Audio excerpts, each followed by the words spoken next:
Dear students, I am your physics teacher.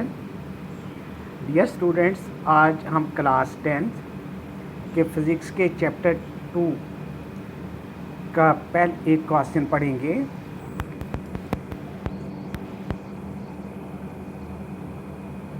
Explain a material medium is required for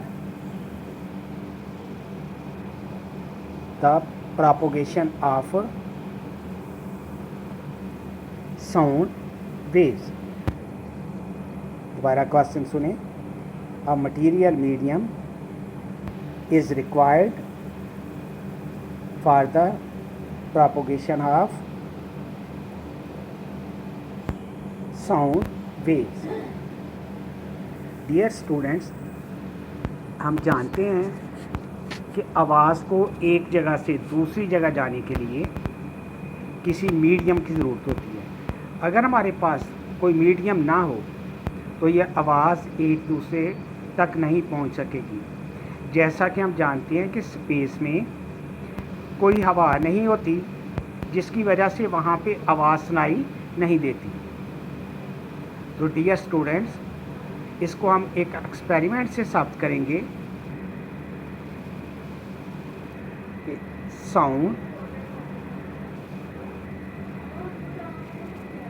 waves require some material medium for their propagation.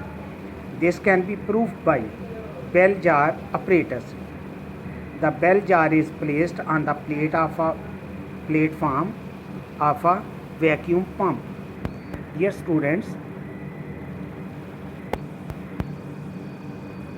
ये एक bell jar है जिसको एक vacuum pump के ऊपर रखा हुआ है.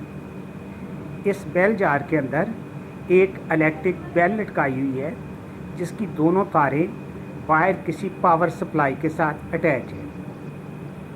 जैसे ही हम स्विच को ऑन करते हैं तो इलेक्ट्रिक बेल बजना शुरू हो जाती है और हमें इसकी आवाज़ सुनाई देती है.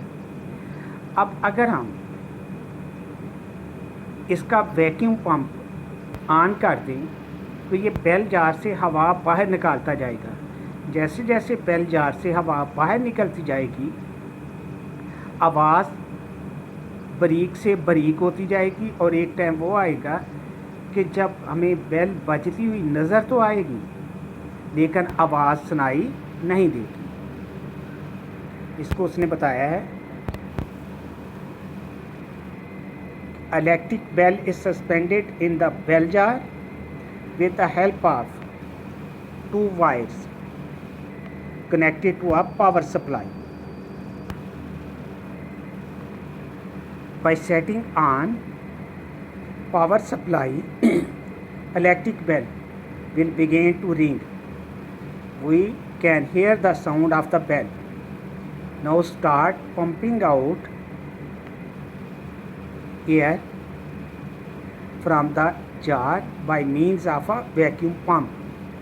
The sound of the bell starts becoming more and more feeble and eventually dies out, although bell is still ringing.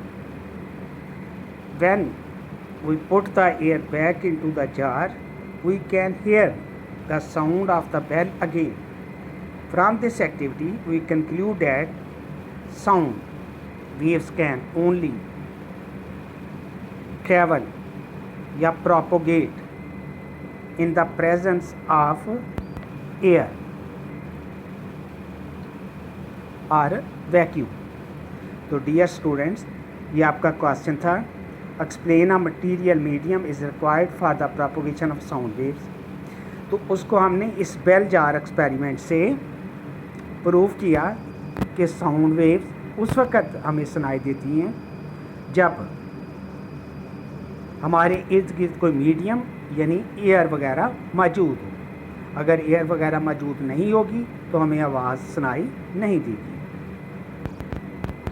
अब दूसरा क्वेश्चन है, explain the longitudinal nature of sound waves, कि जो साउंड वेव्स हैं इनकी नेचर लॉन्गिट्यूडनल है, जबकि हम जानते हैं कि लॉन्गिट्यूडनल वेव्स वो वेव्स होती हैं जो कंप्रेशन और रेयरफेक्शन पर मुश्तमिल होती हैं। इस शक्ल में ये एक ट्यूनिंग फोक दिखाया गया है जिसकी मेन पोजीशन ओ है और इसके इस तरफ हवा का प्रेशर यूनिफॉर्म है। अब अगर इस ट्यूनिंग फोक के एक प्रांग को हम किसी रबड़ पैड पर मारें तो ये वाइब्रेट करना शुरू हो जाएगा और ये अपनी मेन पोजीशन ओ से बी की तरफ जाएगा। जब ये अपनी मेन पोजीशन ओ से बी की तरफ जाएगा तो ये सामने वाली हवा को कंप्रेस कर देगा और वहाँ से ये दोबारा बी से ओ पर आएगा और ओ से ए की तरफ। जैसे ये ओ से ए की तरफ आएगा तो वहाँ पे हवा का प्रेशर कम हो जाएगा, यानी वहाँ पे रेयरफेक्शन पैदा हो जाएगा।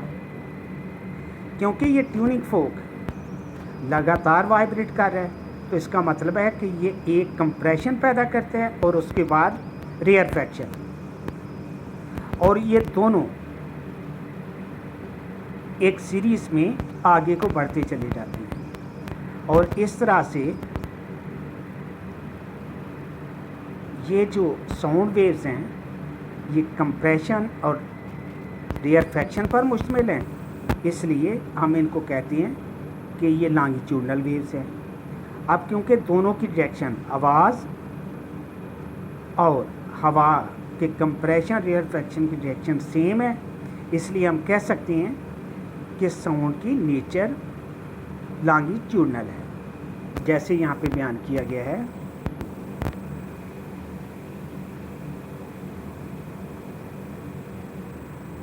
Propagation of sound waves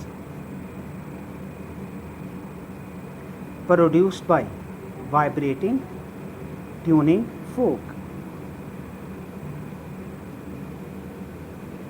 can be understood by vibrating tuning fork. यानी propagation of sound waves produced by vibrating tuning fork can be understood by a vibrating tuning fork.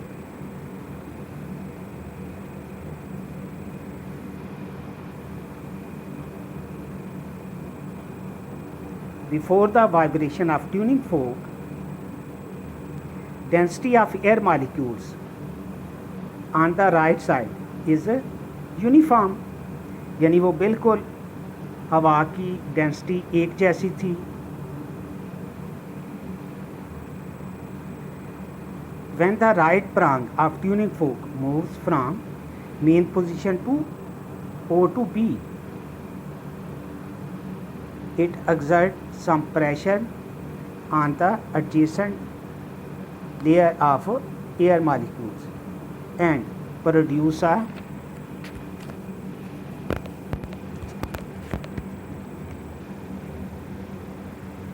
compression. This compressed air layer in turn compresses the layer next to it, and so on.